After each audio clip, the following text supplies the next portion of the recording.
Bien, chicos, vamos a empezar entonces con lo que es las biomoléculas, recordar un poco sobre todo lo que hemos trabajado estas últimas 4 clases, ¿ya? Entonces vamos a proceder. Bien, el último tema de las biomoléculas eran los lípidos, ¿sí? Entonces vamos a ver dónde las encontramos, qué son y de qué bioelementos están formados, ¿ya? Bien. Bueno, esto no es tan importante, ya es un dato general para ustedes, ¿sí? Ya, aquí están sus funciones de los lípidos, ya sirven de protección, ¿sí? Termoaislantes, estructural porque forman parte de la célula y son reguladoras también de las hormonas, ¿no? Actúan como hormonas, como el estrógeno, la testosterona. Y recuerden que también teníamos aquí los esteroides, ¿verdad? Vamos a hablar un poco de ellos. Ya sus características, aquí están los bioelementos de los que ellos están formados, ¿sí? Son el oxígeno, el hidrógeno, el nitrógeno, el fósforo y el azufre. ¿Ya? Este tiene CHON, P y S, ¿no? CHON, P y S. O sea, CHON, el fósforo y el azufre. P es fósforo y S es azufre. ¿Ya? De eso está formado.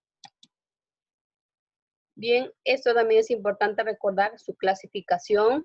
Ya hay dos tipos de lípidos, de saponificables o ácidos grasos y lípidos insaponificables sin ácidos grasos. Bien, en lípidos saponificables hemos hablado de los triglicéridos, ¿no? De los triglicéridos, el más común, ¿ya? Y en los complejos hemos hablado de los fosfolípidos, que vendrían a ser los lípidos con el fósforo unidos para formar la estructura de la célula, ¿no? La membrana. Y en lípidos insaponificables tenemos a los terpenos, esteroides y prostaglandinas. ¿Ya? Vamos a pasar esto. Bien. Lípidos simples tenemos a los que son ácidos grasos, ¿no? Bien. Ceras, grasas comunes, ¿no? Como los aceites, la manteca, la cera del panal de abejas, triglicéridos, ¿no? La grasa que se junta en nuestras glándulas sebáceas, ¿no? Pues por eso que nos salen los rollitos. ¿Ya? Los fosfolípidos, les decía, ¿no? Fósforo y lípidos unidos para formar la membrana de la célula. ¿Ya? En estos tenemos los esteroides, los insaponificables, esteroides, terpenos, prostaglandinas. Esto no te olvides, su clase más importante, ¿ya? Y de aquí ya pues hemos hablado un poquito extendiendo, ¿no? De lo que son estos insaponificables. También hemos hablado de los malos usos de los esteroides, ¿sí? Uso y abuso, porque como dice, ¿no? Todo a mediano uso, ¿no? Ni mucho ni poco es correcto, es bueno. Pero bueno, abusar de ciertas sustancias provoca muchas reacciones adversas en el cuerpo. Ya hay que tener cuidado con eso. Bien, ahí terminamos con son los lípidos. Sí, hay que recordar sus funciones, su clasificación y las subclases que hay dentro de las dos clases, ¿no? De aquí que les decía, estas de aquí. Ya no se olviden, lípidos y ácidos grasos y sin ácidos grasos. Recuerden quiénes integran cada uno de ellos, ¿ya? Y las funciones, nada más, lo más importante. Bien, ahora sí, vamos a compartir el siguiente tema que sería los ácidos nucleicos, ¿ya? Bien, los ácidos nucleicos, bueno, creo que eso ya casi siempre lo han visto, ¿sí? Porque es algo bien general, bien común en nosotros, ¿no? El ADN, muchas veces hemos escuchado ahí, vamos a sacarle una prueba de ADN, prueba de paternidad, ¿no? Esos temas se han escuchado mucho, ya sea en la noticia o en la familia, ¿no? A veces sucede. Entonces, este tema es bien general.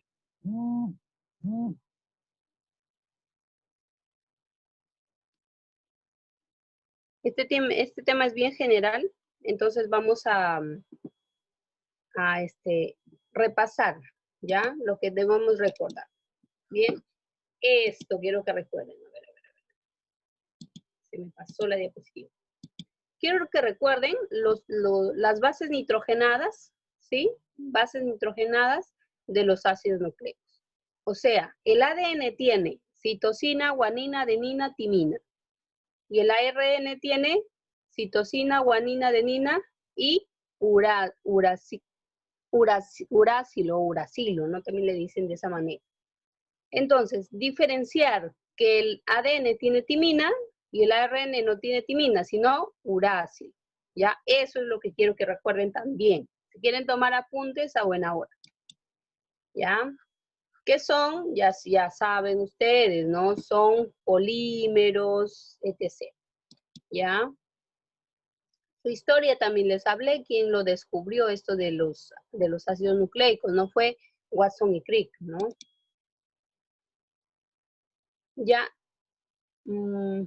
bueno, aquí nos habla un poquito de la pentosa, del azúcar pentosa que tienen los ácidos nucleicos. En el caso del ARN tiene ribosa y en el caso del ADN desoxirribosa. ¿Ya?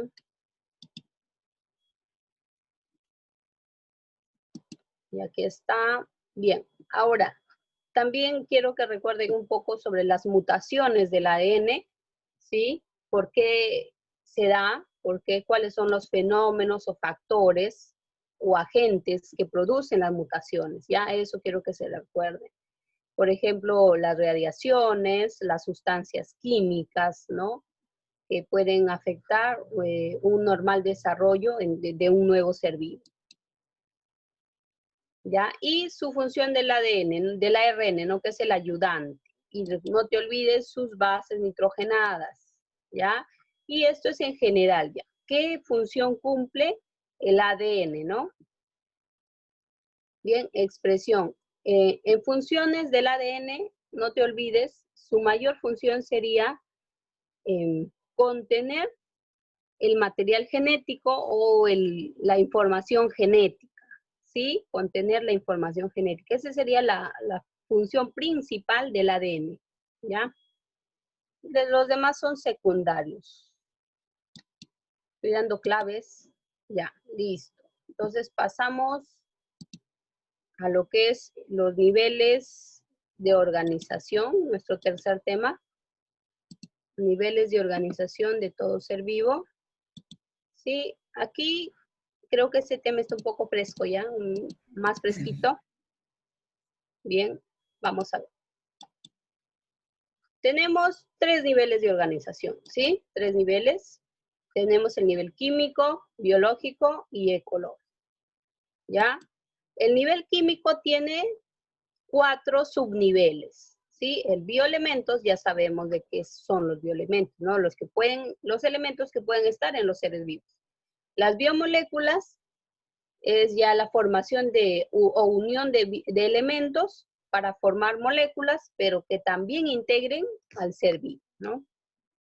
Bien, esas moléculas principales son el CHON, ¿no? Carbono, hidrógeno, oxígeno y nitrógeno. Muy bien. Ya, en el nivel, tercer subnivel del nivel químico, las macromoléculas, ya que vendría a ser el ADN, lo que estábamos hablando, ¿no? Proteínas, hemoglobina, ¿ya? Y la asociación supramolecular ya es cuando estas, ¿sí? Se unen para formar una estructura más grande, ¿no? Como es la membrana de la célula, ¿no? De lo que ya hablábamos. Bien, en el nivel biológico tenemos 5 subniveles. El nivel más importante de este sería la célula, ¿no? Que es la unidad fundamental de todo ser vivo. Los tejidos, después del célula tejido, después órgano, sistema e individuo. ¿Sí? En ese orden va. Conjunto de células forma tejidos, conjunto de tejidos órganos, conjunto de órganos forma sistemas y agrupación de sistemas forma un individuo particular, ya según su especie. Ya, en el nivel ecológico tenemos 5 subniveles también, ¿sí? Población, conjunto de poblaciones, comunidad, ecosistema, ecotono y biosfera, ¿no? Bien, en población era un conjunto de individuos de la misma especie. Por ejemplo, nosotros, ¿no? Estamos unidos mediante enlaces virtuales, ¿no? Sería una población de humanos, especie Homo sapiens. Ya, comunidad formaría, si tenemos un conjunto de 10 personas y 10 perros y 10 gatos, ya es una comunidad, ¿no? 3 poblaciones unidas se forma una comunidad. Y cuando esta comunidad va a compartir, ¿no? Con seres no vivientes, por ejemplo, el agua, la tierra, el sol, ¿sí? Esto sería ya un ecosistema. Bien, y ya el conjunto de varios ecosistemas, ecotono, y todos los ecosistemas que existen en la Tierra ya vendría a ser la biosfera, ¿sí? Bien. Ya, eso sería todo con respecto a niveles de organización, ¿sí? Eso ya les he dicho que vayan estudiando siempre, ¿no? Bien, y por último tenemos aquí al ciclo celular, ¿ya? Ya, vamos a ver. Entonces, en el ciclo celular tenemos tres fases, tres interfaces y una fase más completa, ¿no? Vamos a ver. Ya el ciclo celular está comprendida por tres interfaces, ¿sí? Y una división. Primero sería, ¿no? G1, S, G2. No te confundas el orden, ¿ah? Es importante recordar el orden. G1 crece la célula. S se duplica el ADN, los cromosomas, y G2, la célula se prepara para dividirse y aumenta el número de organelos, ¿ya? Y de ahí pasa la mitosis. Entonces, el orden correcto sería G1S, G2M, ¿no? M es mitosis, ¿ya? G1S, G2M. Bien, y de ahí ya, bueno, como les expliqué aquí esto, ¿sí? Ustedes saben que a mí me gusta hacer lo más preciso, pues eso es lo que tienes que recordar. ¿De qué Qué sirve tanto veloz. bla, bla? Ya, en la mitosis tenemos la profase, metafase, anafase y telofase, ¿sí? Promete, Ana, Promételo, tejer. Ana, tejer. Ya, silencito. Bien, en la profase vendría a ser la ruptura de la membrana nuclear, ¿sí? La ruptura de la membrana nuclear y los cromosomas quedan dispersos. Eso es todo lo que pasa en la profase. En la metafase se crean los usos cromáticos y, por tanto, por jalar en polos opuestos, ¿no? De norte y sur, digamos, se van a alinear los cromosomas. En la anafase, ¿sí? Como siguen tirando de ambos extremos, los cromosomas se van a romper. Va a haber una ruptura cromosómica y los cromosomas se van a dirigir a polos opuestos. ¿Bien? Y en la telofase, ¿qué va a pasar? Se van a recuperar la membrana nuclear, los cromosomas van a unirse, los que estaban en polos opuestos se van a unir y se va a terminar de dividir la célula y ya se formaron dos células. ¿Ok? Bien, hasta ahí es lo que tenemos aquí, ¿ya? Todas las clases explicadas. Bien, listo chicos, hasta ahí.